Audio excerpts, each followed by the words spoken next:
Eu cumprimento os irmãos com a paz do Senhor Jesus. Pode se assentar, um bom dia a todos. Manhã de Santa Ceia, nós estamos reunidos para adorar ao Senhor, para cumprir com mais um ciclo. E nessa manhã eu quero pedir que os irmãos abram a vossa Bíblia em Lucas capítulo 9. Nós estaremos lendo apenas o versículo 18. Há um tempo atrás eu ministrei sobre essa passagem, porém ela foi um pouco mais textual, um pouco mais focada na questão do texto. E dessa vez eu quero trazer uma mensagem temática com um tema que nós podemos encontrar no versículo 18 de Lucas capítulo 9. Está escrito assim: E aconteceu que, estando ele só, orando, estavam com ele os discípulos. E perguntou-lhes, dizendo: Quem diz a multidão que eu sou?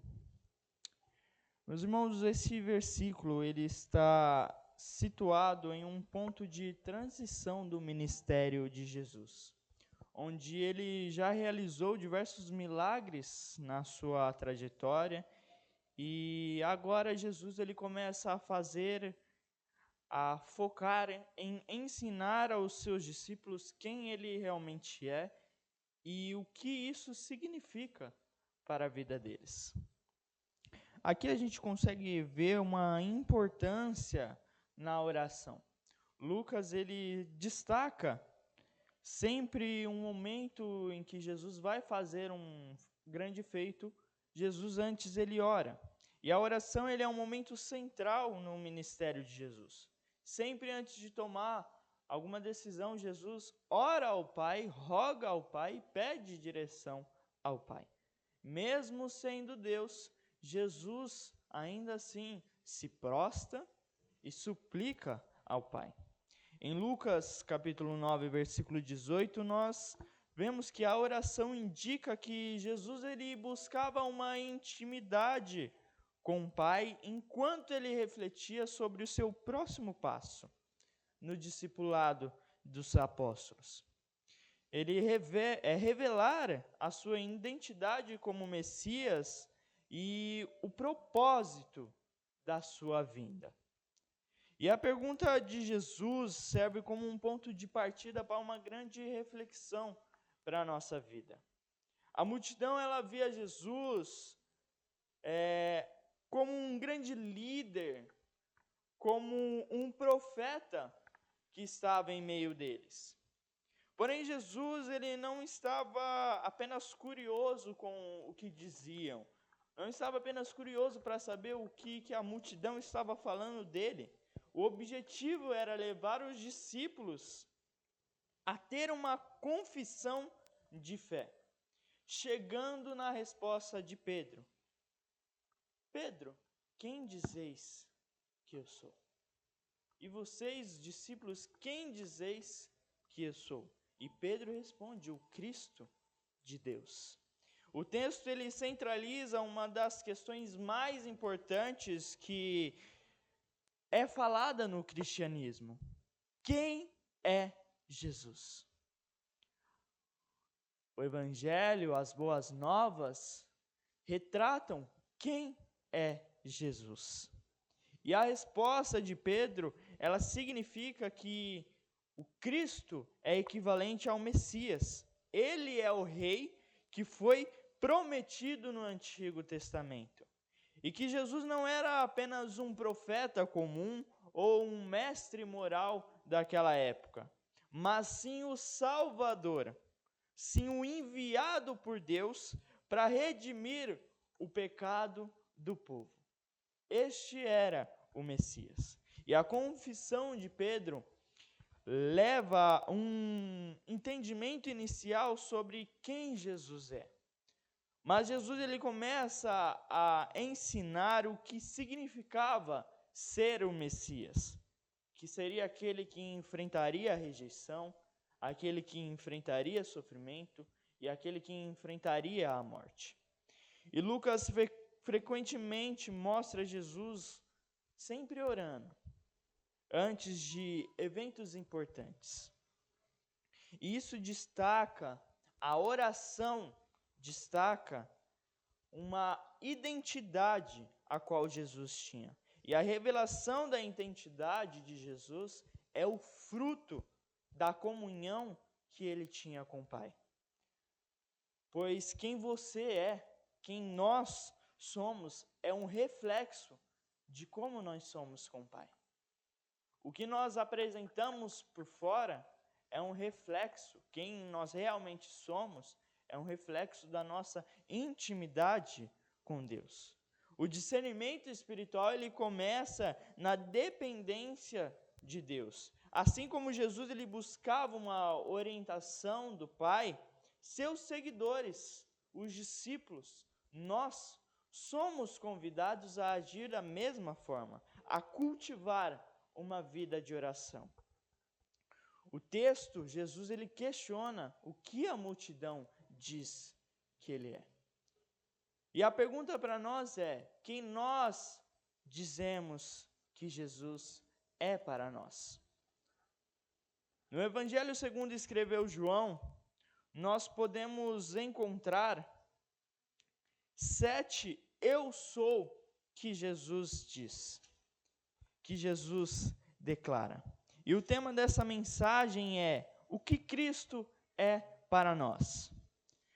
E no Evangelho segundo escreveu João, nós vamos dar uma passeada em alguns versículos, destacando a declaração de Jesus. Ele declara, eu sou, e vem alguma coisa. E o primeiro nós podemos encontrar em João, capítulo 6, o versículo de número 35, que está escrito, e Jesus lhes disse, eu sou o pão da vida. Aquele que vem a mim não terá fome, e quem crê em mim nunca terá sede. Jesus ele havia acabado de alimentar uma grande multidão, através de um grande milagre. E esse milagre abriu um caminho para que as pessoas buscassem a Jesus. Porém, elas estavam focadas apenas no milagre, focadas apenas no alimento físico que Jesus proveu a elas. E Jesus, então, ele confronta esta motivação das pessoas. Jesus, ele mostra que elas estavam atrás dele, não por causa de quem ele era, mas sim pelo que ele podia fazer. E isso não mudou atualmente. Muitas pessoas não estão buscando a Jesus por quem ele é. Não estão buscando a Jesus por quem ele representa, por quem ele é, mas sim pelo que ele faz. Estão dando mais importância aos milagres do que aquele que realiza os milagres. E Jesus ele vem confrontar isso. Jesus ele vem questionar a essas pessoas, vem confrontar essas pessoas em relação a isso. E no versículo 35 ele diz que quem vem a mim nunca terá fome, e quem crê em mim nunca terá sede. E este pão da vida a qual ele fala não é algo físico que podemos encontrar, mas é algo espiritual de Deus. Este pão da vida é a satisfação da alma e a vida eterna para nós. No Antigo Testamento nós conseguimos ver em Êxodo, a passagem de Êxodo, ao qual o povo estava no deserto e sentiam fome. E de lá Moisés clamou e Deus fez chover pão do céu. O maná caiu do céu. E Jesus compara esse milagre com o verdadeiro pão que desceu do céu.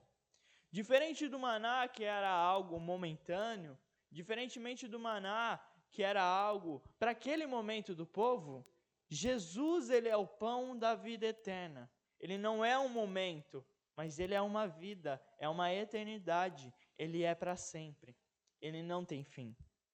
E existe uma necessidade a qual nós temos de comer do pão da vida.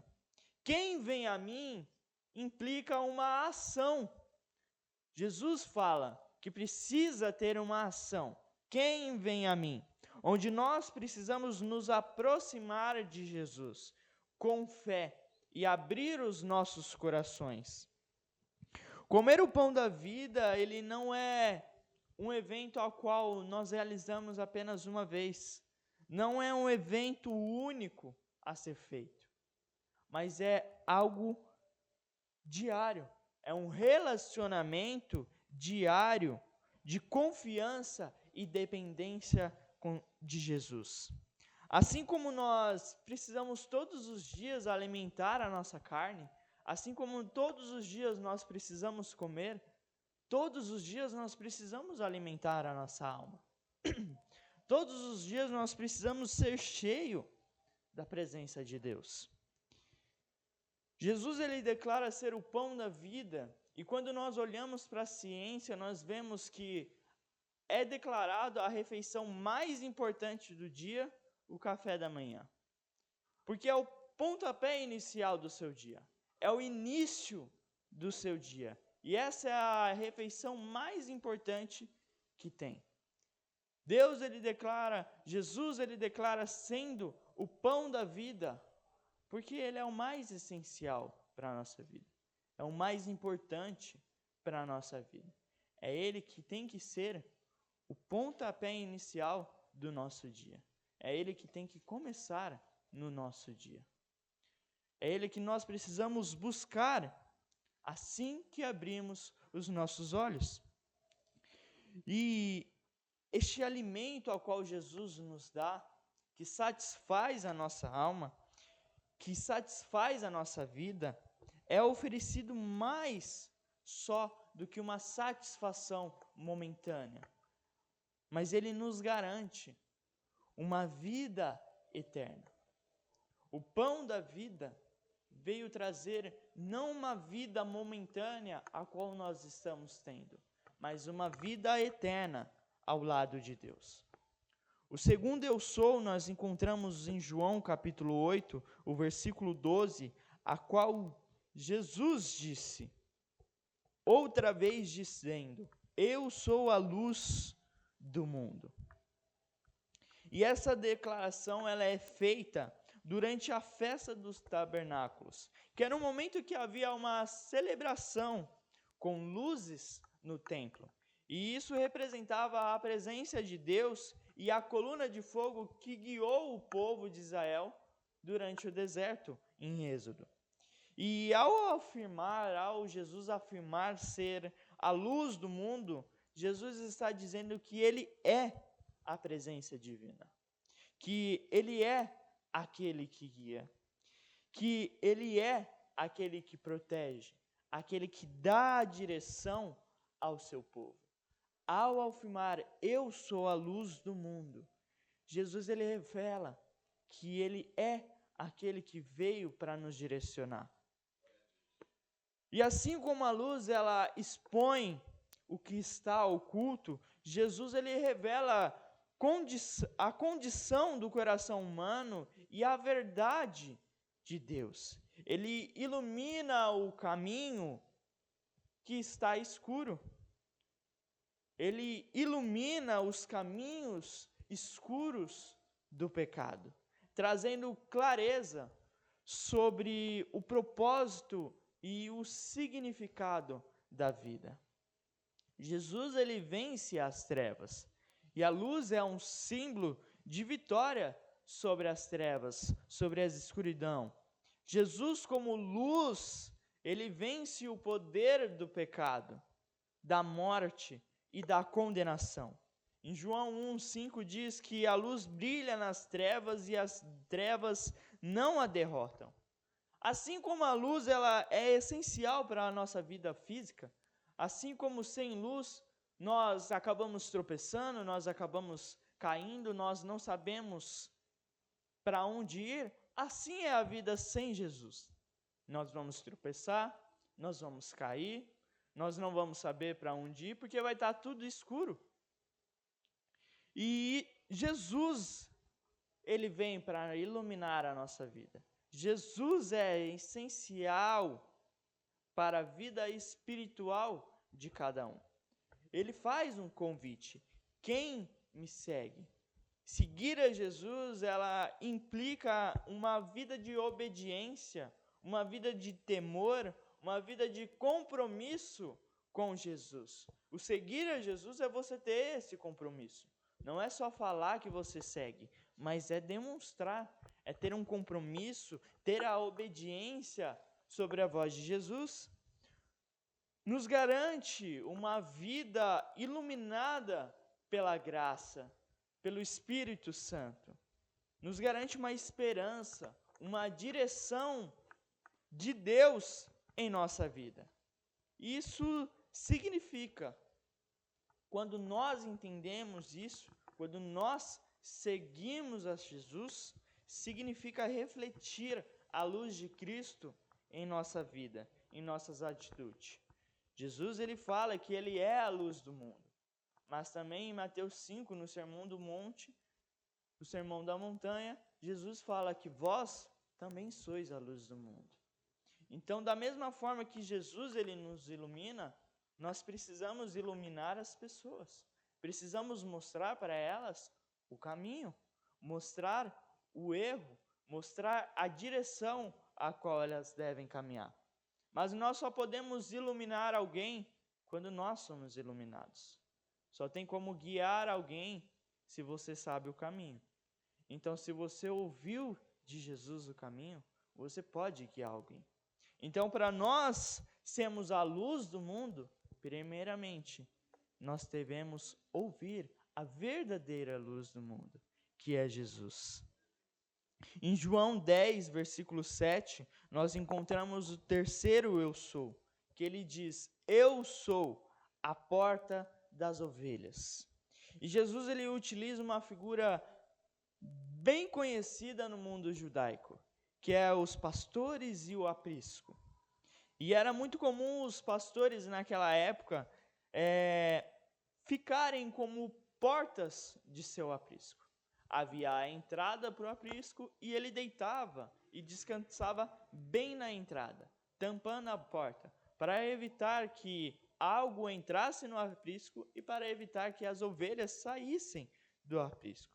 E ao dizer, quando Jesus diz, eu sou a porta, Jesus está afirmando que ele é o único caminho para a proteção, o único caminho para a segurança, o único caminho para a salvação que nós temos. Não há outro meio de nós sermos reconciliados por Deus, reconciliados com Deus, sem Jesus. O aprisco ele oferece uma proteção contra predadores, contra perigos externos. E Jesus ele protege as suas ovelhas de ataques espirituais, de algumas inseguranças que podem acontecer. Jesus ele oferece essa segurança para nós. Ele nos convida a entrar por ele e estar em sua presença. Em João 10, versículo 9, continua dizendo: entrará e sairá, e encontrará pastagem. Isso representa uma liberdade que nós temos em Cristo, um cuidado a qual Cristo nos dá e uma provisão espiritual que nós podemos ter com Cristo. Seguir a Jesus não é viver aprisionado. Seguir a Jesus não é viver preso, mas é experimentar a verdadeira vida em abundância que ele veio nos dar. Embora o convite ele seja aberto para todos, cada pessoa precisa decidir entrar ou não. Isso requer uma fé, requer uma obediência, mas tudo isso nos traz a salvação e a segurança que Cristo pode nos proporcionar. Também em João 10, nós encontramos no versículo 11, Jesus dizendo: eu sou o bom pastor. E na cultura judaica, a figura de pastor era ela muito familiar e frequentemente associada a uma liderança. E no Antigo Testamento nós vemos Deus sendo retratado como o pastor do seu povo. E ao dizer eu sou o bom pastor, Jesus está afirmando a sua divindade e o seu papel como verdadeiro líder e cuidador do seu povo, e cuidador do povo de Deus. O pastor, ele é aquele que dá a sua vida pelas ovelhas. Jesus aponta para o sacrifício na cruz, onde ele entregou a sua vida para salvar o seu rebanho. Diferente dos mercenários que não querem nem sequer se desgastar um pouco pelas ovelhas, Jesus é diferente. Ele se importa tanto que está disposto a morrer para proteger as suas ovelhas. E Jesus, ele, como um bom pastor, nos conhece. Ele conhece pelo nome. Ele entende a nossa necessidade, que precisamos de um cuidado individual a cada um. E é Ele quem nos conduz, é Ele quem nos direciona, é Ele quem nos guarda, é Ele quem nos protege contra os perigos ou qualquer outra ameaça que pode vir. E é por isso que as suas ovelhas, elas ouvem a sua voz, porque confiam nele, porque acreditam nele, porque depositam toda a sua esperança, toda a sua fé nele. E nós podemos confiar em Jesus, pois nas mãos de Jesus nós podemos encontrar segurança. Nos braços de Jesus nós encontramos um refúgio, uma segurança que somente Ele pode nos dar. Ele é o pastor de todos aqueles que creem nele. Então é preciso crer. É preciso crer em Jesus. Também é dito: eu sou a ressurreição e a vida, lá em João 11, versículo 25, que é quando Jesus ele cita ser a ressurreição, é logo quando Lázaro está morto. Onde Marta, a irmã de Lázaro, ela expressa a sua fé de que Jesus ele poderia ter impedido a morte de seu irmão. Em meio à dor de Marta, Jesus ele declara ser a ressurreição, declara ser a vida. E essa declaração não é apenas uma promessa futura, mas também uma realidade presente em Jesus. Nós sabemos que Jesus ele ressuscitou Lázaro. Jesus ele trouxe a ressurreição na vida de Lázaro. E ao ressuscitar, Jesus ele demonstra que ele tem uma autoridade sobre a morte, tanto física quanto espiritual.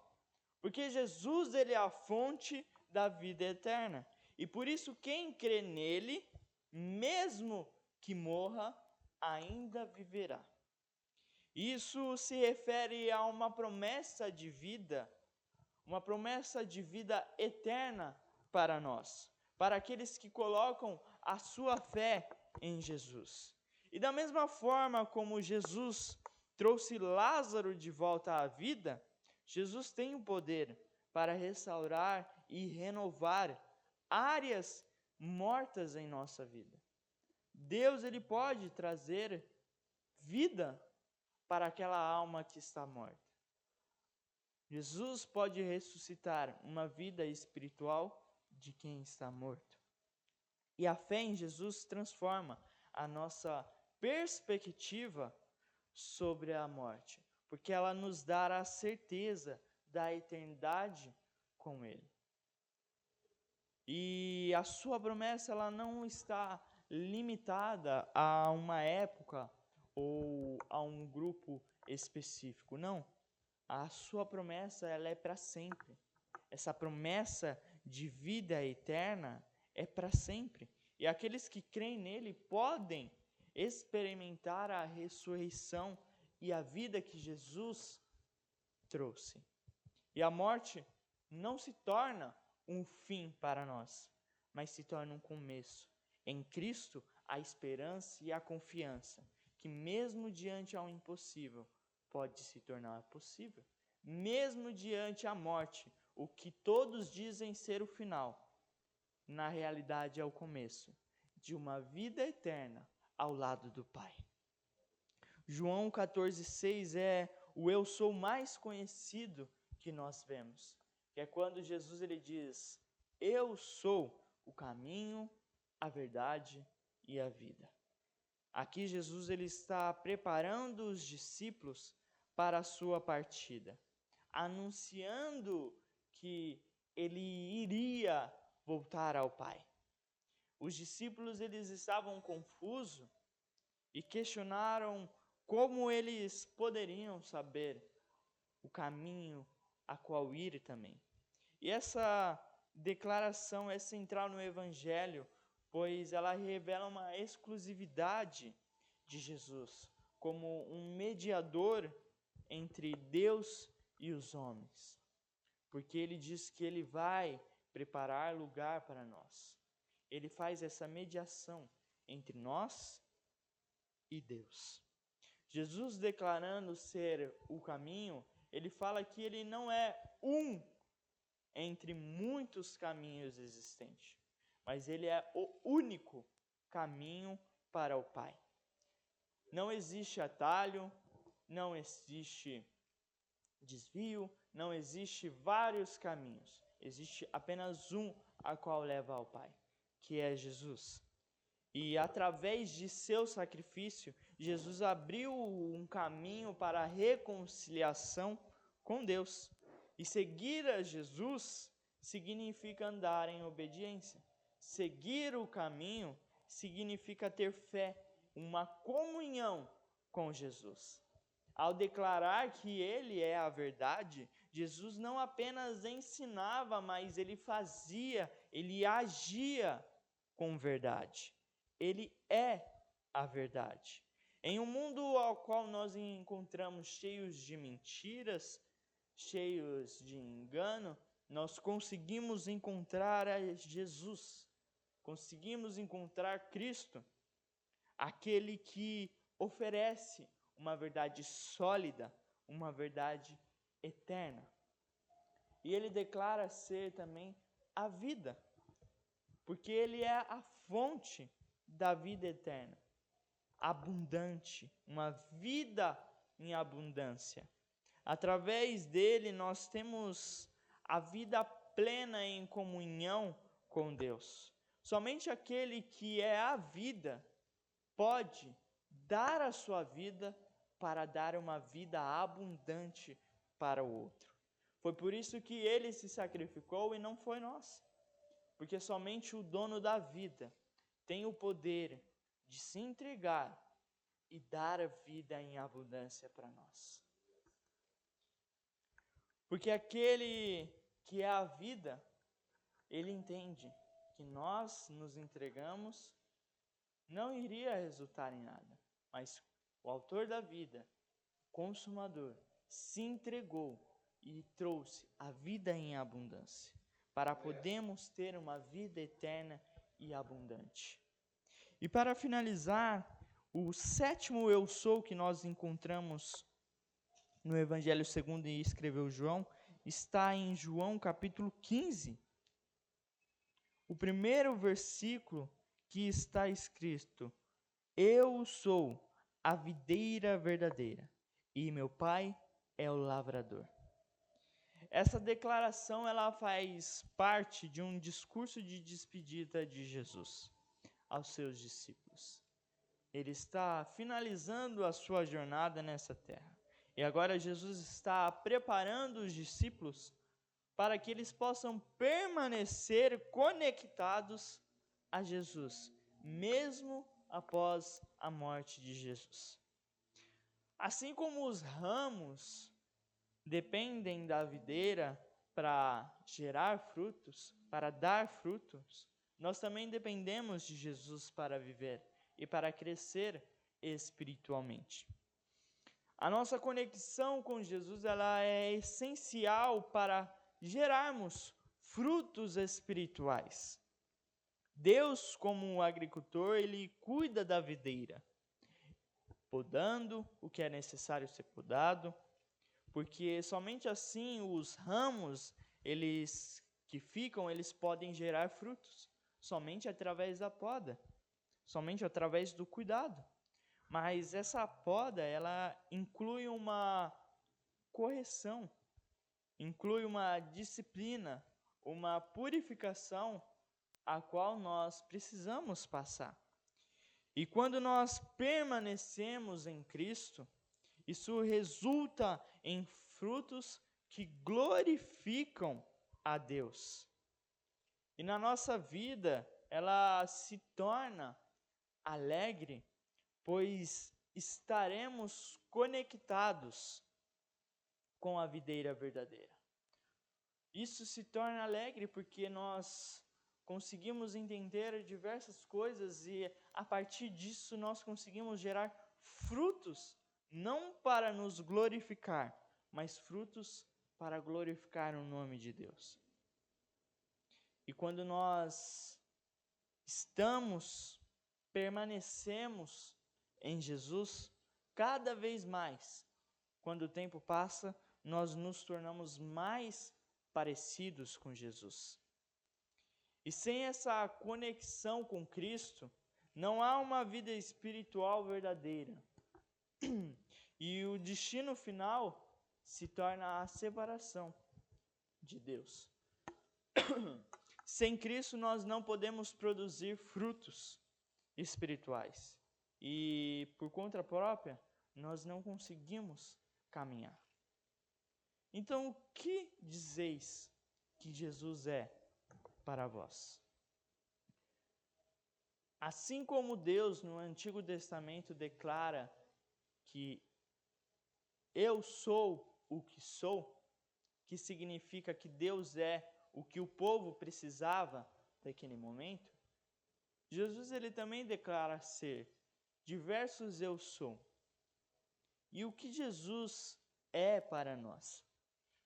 Será que Jesus é apenas alguém que realiza milagres e nós nos aproveitamos apenas do milagre? O que Jesus é para a nossa vida? Nessa manhã nós estamos em uma manhã de Santa Ceia para cumprir com um ciclo da ceia, para festejar, nos alegrarmos com o sacrifício de Jesus, para nós lembrarmos e não ficarmos tristes por ele ter morrido, mas feliz, porque através desse sacrifício nós podemos ter uma reconciliação com Deus, nós podemos ter paz com Deus.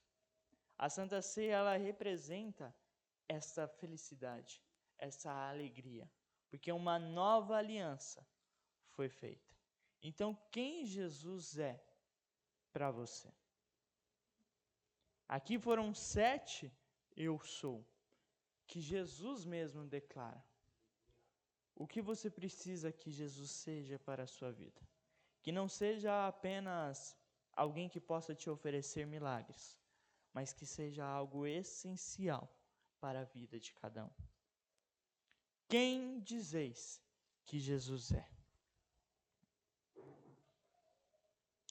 Que ele possa ser mais do que alguém que só realiza milagres, mas que nós não venhamos buscar apenas os milagres, mas venhamos realmente buscar a Jesus com todo o nosso coração e com toda a nossa fé. Amém? Aplauda ao Senhor, eu agradeço a oportunidade.